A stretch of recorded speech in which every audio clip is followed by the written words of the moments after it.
Good afternoon, Allison. How are you doing today? I'm good. How are you? I'm doing fine. Thank you. Well, thanks for joining us again and offering a great video. I think the topics of grace and law are really intriguing and also important for us as parents and moms to understand and dig deeper in and learn a little bit about. So, thank you for that great insight and lesson today, Marty. Well, you're welcome. I just think Paul Tripp is really a great guy. I think his way of thinking is awesome. I think he's quotable almost every paragraph. So it's easy to kind of give that information in this forum like that. Definitely. I think I've highlighted almost every sentence of every chapter that Yeah. I've read because it Yeah, all me too. is all like, yes, yes, yes.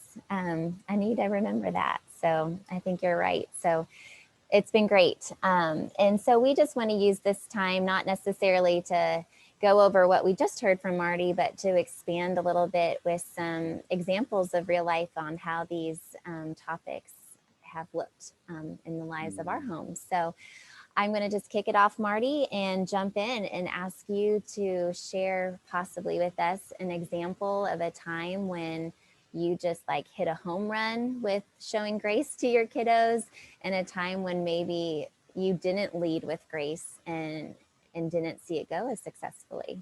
Yeah. Well, the thing that I think I've let everybody know is that when I was a young dad, I was a very structured dad. I had very high expectations for my kids. And my first child, Bethany, came out of the womb with a big hairy toe ready to cross any line I drew in the sand. She was my defiant one, my hard to get along with.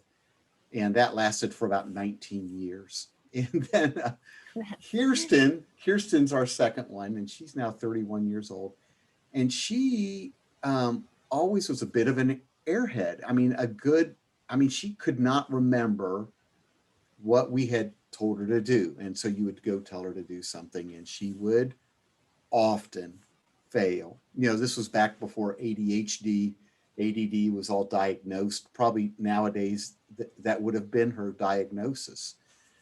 But the way I processed some of her disobedience or some of her failings to do whatever I told her to do was that she was flat out disobeying me.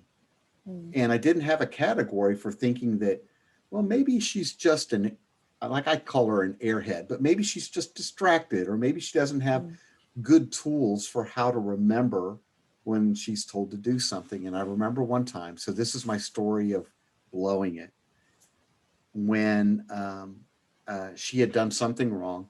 And I told her, well, you know, you got to have a spanking. And we used to mm, spank with like a little paddle, right? And so I said, go to your room. And she's like, no, daddy, no, daddy, no, daddy, no, daddy. I said, well, did you do it wrong? Yes, I did it wrong.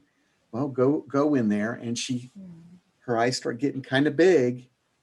And I just thought, she's like any kid. She just doesn't want to be spanked, doesn't want a consequence, right? mm, And I didn't spank that hard. I mean, I wasn't like abusive or anything like that. But I would go to her room and I would like talk to her in a quiet voice. I would try to reason with her. And, I'm looking for that moment when she looks at me and goes, oh, Father, yes, I deserve this punishment. And mm. let me bend over right now and let you give me my spanking. But that has never happened in all my days of Oh. parenting. So I would say, okay, now it's time to get spanked. And I said, okay, bend over. And she would run away. Mm, And I'd say, or Kirsten, come back here, or you'll get two spankings, right? Two mhm, swats. So she'd come back and then she would start prancing and she'd start to bend over. And then she would look at me and she would get kind of stiff. She wouldn't bend over. Well, I didn't know it then, but I think she was afraid. I mm, think her brain chemistry had flipped. I think she went into a total freeze mode, thinking that she was going to get a spanking and how bad it was going to hurt or whatever. mhm, And, but you know how I processed it? I processed it like disobedience. And so ultimately, I would have to take her and hold her and then spank her, right? Mm. Totally. I mean, I wish I would have had a heart of grace, because I would have said, I can give this more time. I don't have to do this now. I can wait till my child's brain chemistry is regulated and we can actually have a conversation about this. And maybe I have other options other than spanking her. I'm just trying to be the decisive parent. I'm trying to lay down the law, and I'm trying to uphold my own law that we had in our house. So I'm thankful that she doesn't even remember these things now that she's older, but I do, right? So that's where I think I've blown it. You know, when I was a young dad and I had such high structure, I I didn't allow myself enough grace to actually be present in the moment, to say, what other things could I do to help Mm. bring grace to this moment? Because Yeah.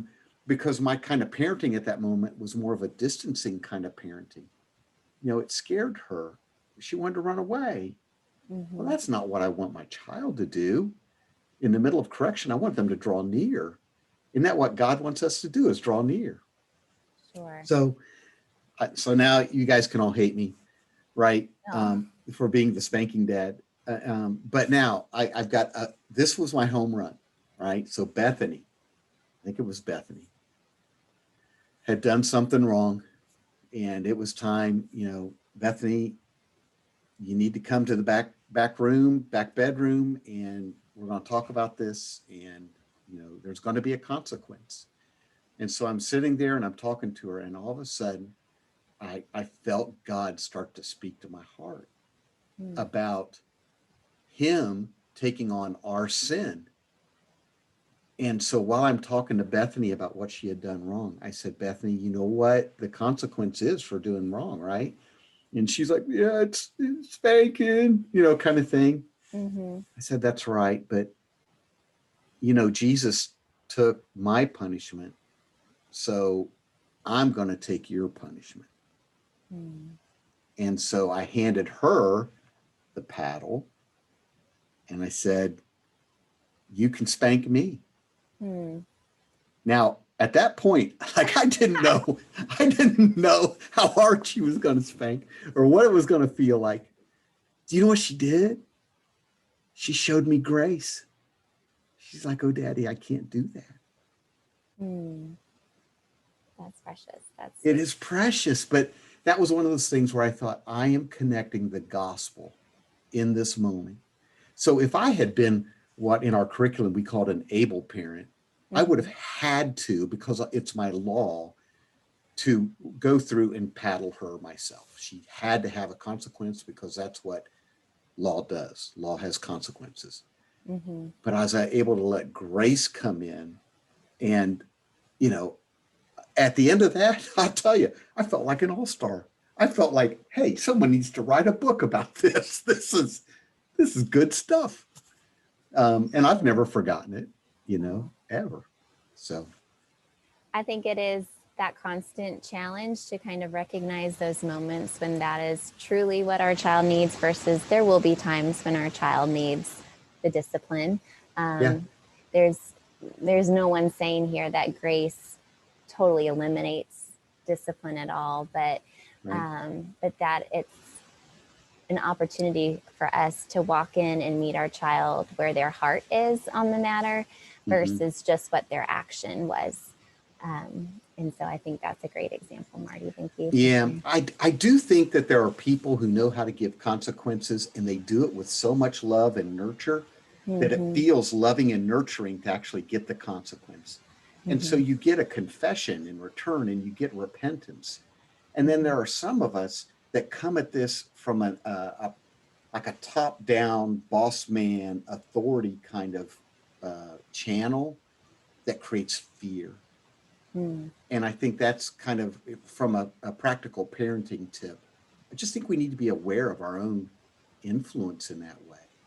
Sure. If our kids are afraid of us, that ends up being a problem. So Definitely. Definitely. yeah. No, I think that's true. And I know that consistency and just laying that out to our children can be a good way to just let them know what to expect. Like we do expect gentleness, so no hitting in our home. And Yeah. we do expect kindness, so no yelling in our home. And so when they see you react in a way where it's like you will get a consequence if you yell or hit, then that's in line with what you're trying to teach them as part of God's character. But you're right, if we're constantly, trying to tell them, don't do this or don't be that loud, or, kind of just add our own ownership and control to every factor of their lives, that's going to be a standard they can't reach. And it's a standard we can't reach, honestly, ourselves. And so Yeah. Definitely showing grace in those moments. I even have with my oldest son, and I'm starting it with my daughter as well, where it's like I always start with, I'm always willing to talk to you about something, even if I'm coming to you with an approach of I don't like what I'm seeing or I don't like what I'm hearing. I'm always willing to listen as long as we're using kind words. I'm not going to just dictate to you and then, yes, hold that firm line. I'm going to allow you to be heard as well. And I think we've had a lot of good back and forth with that, where I've actually at times been, misguided by what I thought was happening, and I'm enlightened by what was truly going on in the scenario. And so I think that has allowed him to feel a trust as well, just in our approach to how we'll handle a situation. Yeah. So grace allows you to pump the brakes, slow things down, allow yourself to hear and listen, to process in a different way. And I don't know why. Sometimes as parents, we expect ourselves to have like wisdom at every second of every day.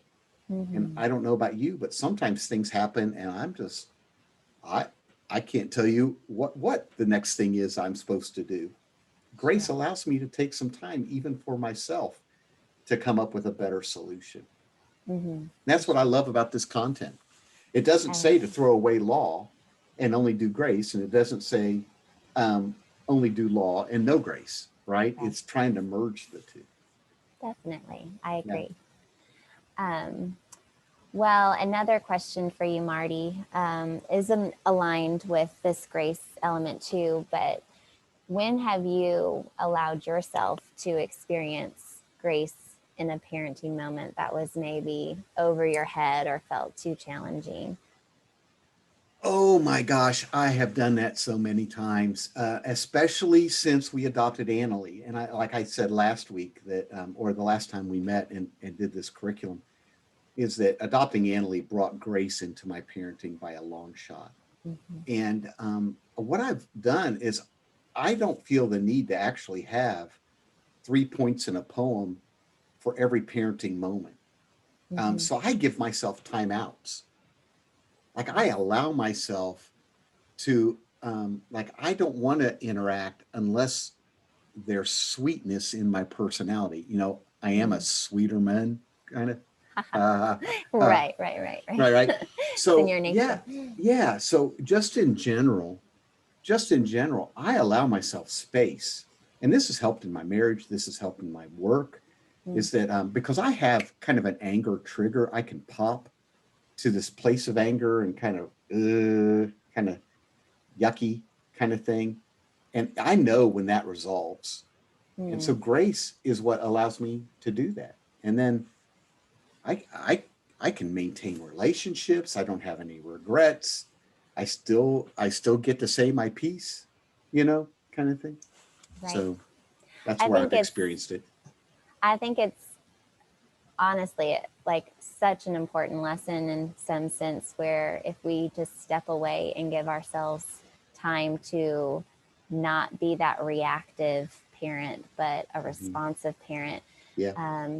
we would be probably shocked and surprised at how many times we maybe even just go back on what we thought we needed to do or respond to. And of course, it gives us time to kind of get back right with God before we approach our children. I think that's a great mindset and a practice to kind of keep in mind Yeah. in our parenting.